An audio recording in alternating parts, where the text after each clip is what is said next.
Hello，大家好，我是凯文。今天我们来讲黑森林实验室最近释放的工具箱。这些工具箱我已经玩了大概1周的时间，总体的感觉是它们的效果非常的牛。我可以这么说吧，我们之前保存的那些扩图以及局部重绘的工作流都可以通通的扔掉了，感觉 Flask 有一种一统天下的感觉。这些工具箱呢，有些模型非常的大，但是呢，网上已经有了很多压缩的版本。我已经试验了很多压缩的版本，发现它们的质量已经非常的好，而且就可以在16G 的 GPU 上面完美的运行。如果你没有本地的 GPU 也没有关系，我们今天给出的代码依然可以免费的使用开狗的 GPU， 而且今天的代码比以前的更简单。前面2期我做的代码，你需要点击3次按钮才能够免费的使用 GPU。今天的代码，你只需要点击一次按钮就能够免费使用 GPU。让我们现在来开始吧。这次 Flask 放出的工具箱一共有4个，其中我觉得第一个是最牛的，它的名字叫 Fill， 它实现的功能是内绘与外绘，分别叫做 Inpainting 和 Outpainting。内绘呢，顾名思义，就是说给我们一张图像，我们可以用橡皮擦任意的擦掉一块区域，然后重新绘制这块区域。我们可以写一些提示词，把这块区域绘制成我们想要的那种效果。外绘的功能呢，显得更牛了。比如这张图片，我们只给这个模型一个非常小的截图，这是一个人的眼睛，然后这个模型可以向外扩图，绘制出一整张人脸的图像，是不是很牛呢？我们现在就来先看一下内绘与外绘的这个代码吧。这个依然是免费使用开购的 GPU， 你不用写任何代码，直接一键点击就可以使用了。现在让我来快速演示一下如何拷贝一段代码。你拷贝之后，这个代码就属于你的账号了。第2次使用的时候，到你的账号下面找到就行了。我会把这个链接分享给大家。等你把这个链接打开之后，你会发现这里有3个点，点击这3个点，然后呢再点击 Copy and Edit Notebook， 这样的话就把这个代码拷贝到你的账号。现在让我打开这个工具箱的代码，现在还没有公开，等我公开了大家就能看到了。我刚刚说了，大家只需要一键就能启动，但是前提呢，你要配置好你的环境。这个环境很简单，就是检查一下你有没有 GPU。在这个地方 Accelerator 点击它，这里有4个选项，我们要选择 T4 GPU 或者 P100 GPU。如果你没办法在这里选择，说明你的账号没有验证电话号码，只有验证了电话号码才能免费使用 GPU。如果这个地方已经选好了 T4， 那么别的东西你都不用做了。之前我演示的是一步一步的启动，对吧？我们这里有3步，第1步是启动系统，第2步是下载我们需要的模型，第3步是启动 Config UI 网页。现在我们可以让它一个按键就能运行，也就是说点击这个 Run All。Run All 就是说它会让我先来点击再来解释吧。我已经点击它了，它执行的内容是这样的。首先它会把这个服务器给启动，你可以看到这个地方的状态已经变了，它正在启动这个 GPU 的服务器。好，现在已经变成绿色的点了，说明它已经启动了。现在呢，也显示出来了 CPU 和 GPU 的状态，所以它启动的速度就是这么快，感觉也就10秒钟，它就启动了。启动之后呢，它就开始执行这面的3步。第1步启动系统，对吧？然后它把这个代码顺序的执行，这一块执行完了，它现在在执行第2个。我们来到下面，可以看到它正在下载 Config UI 的代码以及我提前配置好的插件，现在正在下载。执行完这一步呢，它会自动的执行第2步，下载模型。我们这次需要 Flask 的 Fill 模型。执行完这一步，它会自动执行第3步，启动 Config UI。所以是不是很简单呢？就是1步启动。现在呢，它正在运行第2步，下载模型。Flask Fill 这个模型，我们现在是用 GGUF 压缩版的，叫 Q6 这一版。它的大小是，我来看一下，我这里写了，这个文件的大小是 9.9G。我们这里总共要下载4个文件，4个文件差不多，加上原来上面的这些系统所占的空间大概是14G、15G 的样子。那有些小伙伴就会说了，我又不懂代码，我怎么知道你这个什么时候能运行完，我什么时候可以用呢？所以让我来演示一下，当这个第一步启动系统运行完的时候，它的状态是这样的，它会显示第一步已经完成。当第二步已经完成的时候，它会显示第二步已经完成。而第三步是启动这个网页，这里注意它的状态，它要一直转圈圈，这样才是对的。往下面看，当你看到出现这个笑脸，对吧？这里还有一个网址，再往下，你可以看到 starting server 就是开始服务器，然后又看到这个网址，看到这些就说明它已经运行完成，你可以用了。怎么使用呢？就点击这个网址，点击它，然后再点击它，这样的话就把它打开了。第一次加载会时间比较久一些。好的，网页已经加载出来了。进来我们要设置2个东西，第一是改变一下语言，第二是让它显示出 GPU 的使用状态。我们点击左下角的设置按钮，然后点击 AGL， 在这里可以选择不同的语言，改变一下。改变之后它会自动刷新。还有一个我们要显示出 GPU 的使用状态，我们接着点击这个设置按钮，然后在这个地方找到 menu， 也就是菜单，把这个选项给它打开，然后在这个框里我们再选择一次上，注意看这个地方没有显示，我们再点击一次 OK， 上面就显示出来了 CPU 和 GPU 的使用状态。好的，现在让我清除这个工作流，我们不需要这个，点击 Edit， 然后点击这里就把它清空。清空之后，我们把我们需要的工作流拖拽到这里，我会把这个分享给大家。选中这个工作流的文件，然后把它拖拽到工作区，这就是外汇的工作流，就是向外扩图。快速的看一眼，这个 clip 是我们下载的文件，第一个选 clip L， 第二个 clip 选 T5， 这里的 type 是 Flask，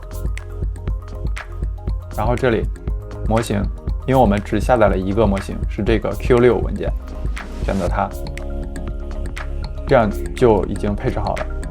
怎么用呢？我们现在还有一个地方就是 VAE， 它也是一个文件，我们下载的，没有别的选择，因为我只下载了一个，所以这里就是 Flask VAE。然后我们来开始向外扩图。我先来试一张人脸的，比如说这张，任意选中一个图像，比如这个241×224，把它拖拽到这个地方，载入图像这个区域，拖拽到这里，我们就把这个图像上传了。然后呢，我们要把这个图像向外扩图，对吧？我们想象一下，我们想扩图出来的情况是怎么样的？向左我们选择400，对，这是我的选择。向左400，向上扩150，向右扩200，向下648。你这里随便输入，就是关键是它要合理，对吧？绘出你想要的样子，然后这里就可以了。我们点击这个 Q， 它就开始运行了。开始运行之后，你可以看到上面这个 GPU、CPU， 还有这个整个的进度都能看到。好了，已经运行完了，我们看一下，大概用时是可能2分钟，可能不到2分钟吧，在我这边看一下，大家觉得效果怎么样呢？就给这一张200×200左右的图像，然后它给出来一张这样的图像，是不是非常合理？感觉如果单看这个就已经感觉非常的惊艳了，对吧？这个人物的服装、面部的表情以及人脸左右的对称性，对吧？已经非常的合理。让我快速打开这个原图，我们和原图对比一下，对吧？这个是原图。我觉得唯一不好的地方就是它没有把外部的雪景给捕捉到，可能这里给的信息太少了。但是比较惊艳的是，你可以看到这个人的长相基本上是一模一样的，对不对？就感觉非常的惊艳。我感觉这些模型就是非常擅长捕捉人物的面部，这类题目好像对它没有压力。那么现在我想给它升级一下难度，就是从逻辑方面考验一下它。让我找到一张图片，这张图片发挥你一下聪明的大脑，想象一下这个图片如果让它向上扩图，它是什么样的？我这里考验它的是它对于光影还有倒影的理解，对吧？就是我们肯定能想象到，因为这个后面是一条河，河里面有倒影，然后倒影里面是建筑物、高楼大厦，对不对？这个人脑是有这样的逻辑能力给它推理出来。那么这个模型有这个逻辑能力吗？比如说我现在就让它向上扩图，600或者800，看看它能给出什么样的答案，它到底知不知道这个倒影代表什么意义？把它加载到这里，然后在这个地方左边我不需要扩充，直接写0，右边也是0，下面也是0，对吧？我们只要上面给它来个750行不行？750，直接750，走你 Q， 走你。好的，已经生成完成了。这次生成图像时间稍微久一些，因为我们向上绘制的面积比较大。看完这个结果之后，我感觉 Flask 的模型实在是太强了，它竟然知道这个水面倒影背后的逻辑。你可以看到这个上面的高楼大厦完全和这个下面水面的倒影是一一对应的，这一点实在是太强了。让我打开原图，我们对比一下。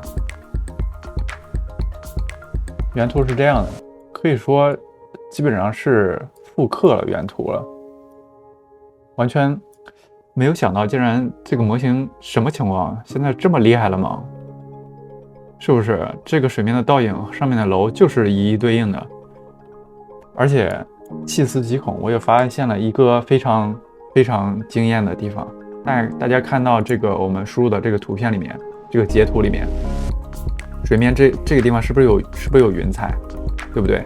这地方有个缺口，然后这边是云彩，然后连在一起了。它上面甚至连这部分云彩都给绘制出来了，所以这个水面的倒影的云彩，它也能理解到。然后你再看原图，这基本上就和原图一模一样的这个形状、这个走势，这也太强了吧！什么情况？太厉害了！我们再对它进行考验一下，让我找另外一张图。这个图片完全是水面的倒影，没有任何其他水面之外的东西。它的原图我也打开一下吧。它的原图是这样的。这个图片我们来填一下参数吧，我们还是让它向上绘制，750向上800吧，不要太多，感觉这个绘制太多它可能会出错。好的，这次生成呢又完成了，感觉这个好有意思。可以看到，因为我们让它向上生成的这个部分非常的多，这个东西呢又是倒立悬浮在空中的，所以它就无限向上的接。然后你可以看一下近处这个水面的倒影和这边是完全对应的。让我再把原图打开一下，这种纯粹的全是水面的倒影的，对吧？全是水面，没有任何外物，它也能理解到这个形状是怎么样的，生成的也非常的合理。然后我又升级了难度，看一下这张图片。OK， 已经上传了，让我把这张图片打开。大家来看一下这张图片，通过我们的人脑来分析一下这张图片的上面是什么样的情况。我提示一下，比刚刚的难。注意看这里，这个水面的反射，为什么只有这一块是白色的，其他没有反射的？所以上面的结构是什么样的？我现在先不给大家看原图，你想象一下上面是怎么样的。然后我们这里，给它填一下，让它向上填充，感觉用不着填800，比如说到750吧，稍微小一点，然后点击这个，好，这样的话它就开始运行了。好的，现在我已经连续做了几组实验，在我揭示这个实验结果之前，让我们先来看一下原始图像。当，大家看一下，这个图像和你想象的是不是一样呢？对了，这个图像是一个天坑，这就是为什么我们的截图里面这个水面的倒影、水面的反射，它只有一小片是白色的区域，只有一小片能直接反射到天空，其他是反射不到天空的。然后，所以这个就肯定比刚刚我们用的那种完全裸露的天空要难，对不对？它要充分的理解这个上面的结构，才能形成下面的这样一个水面的反射。我尝试了向上绘制400、600以及750，可以看到它出来的这个图像非常牛逼哈，它这个逻辑是完全合理的。它就是知道，这样的一个图像上面是一个天空，对吧？因为这边有水面的反射，而且它知道上面是有遮挡的，不是一个完全裸露的天空，因为通过下面的这个水面的倒影可以判断出来，对吧？所以感觉这个好牛逼啊！这个逻辑它竟然能想到这样的逻辑，然后你把它生成的图像和我们原始图像做一下对比，感觉已经相当的厉害了，因为它根本不知道上面是什么。现在的模型实在是太厉害了。现在让我们来做最后一组测试。刚刚测试的光线反射情况都是水面的，让我来打开另外一张图。这个图片，大家能不能想象到这个人物是处在怎么样的场景呢？它周围的光线情况是怎么样的？其实这个属于漫反射，漫反射就是普通物体表面的反射，对吧？可以看到这个人物所处的是一个黄颜色的光线的场景，所以人物的脸上才出现这样的反射的光线。那么现在我们给模型只给它这么一个细小的一块，然后让它向上下左右4个方向扩展，看看它能不能识别出这样的效果。好吧，把这个关上，然后我把这个一小段截图上传到载入图像这个地方。其他的我们来看一下我扩充的范围，左边150，上面100，右边300，下面424，然后基本上就这样。我们点击 Q 开始生成。好了，我已经成功生成了几组图片，我们来和原图对比一下。可以看到，在生成的图片里面，每一个图片风格都非常的相似。首先就是这种黄颜色的环境颜色，对吧？每一组图片它都能够精准的捕捉到了，这一点感觉对这个模型来说好像没有什么难度。因为我觉得在这个截取的图片里面，虽然面积比较小，但是这个里面的红绿蓝3种基本颜色对于算法来说很容易提取到，它可能就知道这个环境是黄颜色的这个光线的环境。另外有一点比较神奇的，大家有没有注意到？你看这个原始的图片，它的光源是在左侧的，然后左侧的光线比较强，右侧的光线比较弱，所以反映在人脸上，这边是亮一点，这边是暗一点，对吧？然后在生成的这3张图像里面，它也捕捉到了这一点，虽然没有原图这么明显，对吧？你看这张，这边是亮的，这边是暗的，这个也是有个手遮挡在这里，这个其实也是没那么明显，所以这个就比较神奇了，就是算法能根据这么小的一片区域，它能判断出左侧是更强的，右侧是更暗的。那我现在突然萌生了一个想法，如果这个图片我给它截取右侧这半张比较暗的面部，它生成的又会是怎么样的？让我们再来实验一下。好了，现在我已经截好图片了。刚刚我们用的是左半边脸比较亮，现在我们用右半边脸比较暗，看一下结果。我们把这张图拖拽到这个区域。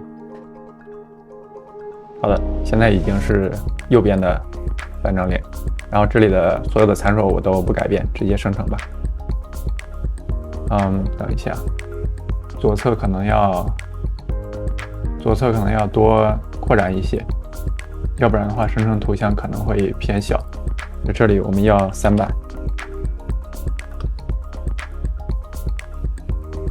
右边应该变成150，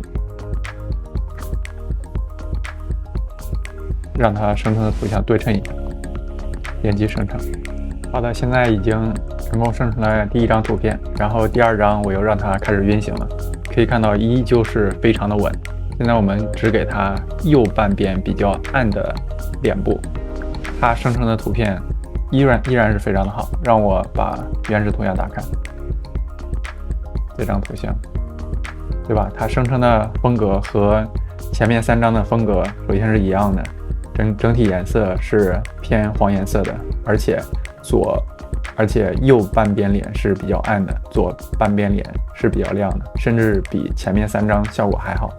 所以它就是能捕捉到这个光线的变化，所以感觉现在的 AR 模型真的是非常厉害，太惊艳了。这里是刚刚生成的另外一张图像，效果依然非常的明显。我们给这个模型只是非常狭小的一块，对吧？就这一丁点的像素的信息，它的大小才只是200×300左右，它生成的图像既然能捕捉到这么关键的信息，就是感觉 Flask Fill 这个模型非常的牛，强烈建议大家试玩一下。使用完这个工作流之后，我们要把它关闭，因为你每周的免费 GPU 时间只有20个小时。先把这个网页关闭，然后来到代码这个地方，可以看到它依然在运行。那么我只需要关闭这个服务器就行了，点击这个开关按钮，点击它，可以看到这个服务器已经关闭了，然后这边的使用空间的大小已经消失了，然后这里下载的所有的模型以及图像就没有了。然后如果你下一次再想使用的话怎么办呢？你用不着到我那边去复制了，你只需要到你的开构的主页就行了。我们来点击 Home 这个按键，这里是我的主页，我只要到这个地方找到 Notebooks 笔记本这个地方，这里就是你所有的笔记本。你下一次再使用，只要回到这个地方去再次打开这个笔记本就能使用了。